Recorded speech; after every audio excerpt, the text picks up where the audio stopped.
私の専門はフランス文学です。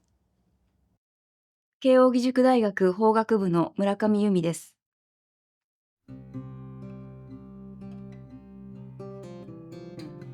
私はフランス文学の中でも19世紀の詩について研究し、日本やフランスでその成果を発表してきました。特にフランス象徴派の代表的詩人であるステファヌ・マラルメの詩や評論を対象に、マラルメが作品を創作するプロセスに着目して研究してきました。今回はマラルメの批評研究の中でも舞踊評論についてご紹介したいと思います。踊りとはどんなジャンルであれ魅惑的なものではないでしょうか。感動的な踊りを目の当たりにしてその瞬間を写真や映像に残したいという衝動に駆られたことがある方もいらっしゃるでしょう。古くから人間は踊りという瞬間的な芸術を見た感動を絵画や言葉に残したいと苦心してきました。ただ、絵画だと一場面しか表現できません。しかし、言葉であれば様々に表現することができるでしょ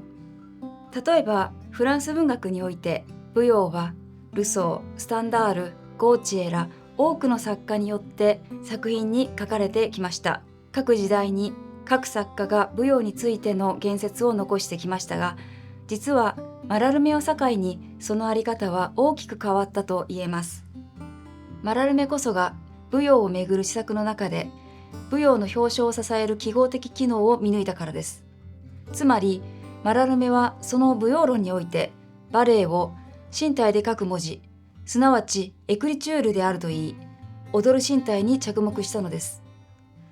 踊る身体は瞬時に姿を変えていくものですが、マラルメは踊りのことを舞台上に身体が書く文字であると表現し、踊りのステップを言語とみなすことで瞬時に移ろいゆく世界を言葉で再現してみせたのです。これは画期的な方法でした。なぜならばマラルメ以前の舞踊論が主観的な印象批評であったのに対し、マラルメの批評は客観的かつ普遍的批評となったからです。マラルメは舞踊を見て楽しむものから芸術思想へと高め、舞踊の言説の歴史に大きな転換をもたらしました。この思想は抽象的なものでありながら、今や広く共有されるようになりましたが、マラルメがこの舞踊論で指し示している内容については、まだ全てが理解されているわけではありません。マラルメの生きた時代の中で、つまり同時代的文脈の中で、その言説を再検討しなくては解釈しきれない課題を内包しています。私はマラルメの舞踊論が抱える問題を具体的に掘り下げるために、マラルメが生きた当時の文献資料を調査しながら日々研究を続けております。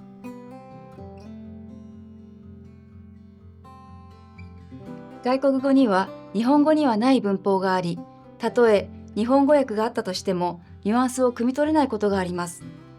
例えばフランス語にはいくつもの過去時世があり、それによって時空間に奥行きが感じられたりします。それから言葉のリズムは原文でなければ味わえない部分です。あるいは単語が多義的ですと選んだ意味次第で幾通りもの解釈が生まれたりもします。そうした言語間のさまざまな違いや可能性を吟味し続けていると、その言語を母語としている人には気がつかないことに気がついたり、さらにはふと著者の言っていることを自分が一番よく理解しているかもしれないと思える瞬間があったりします。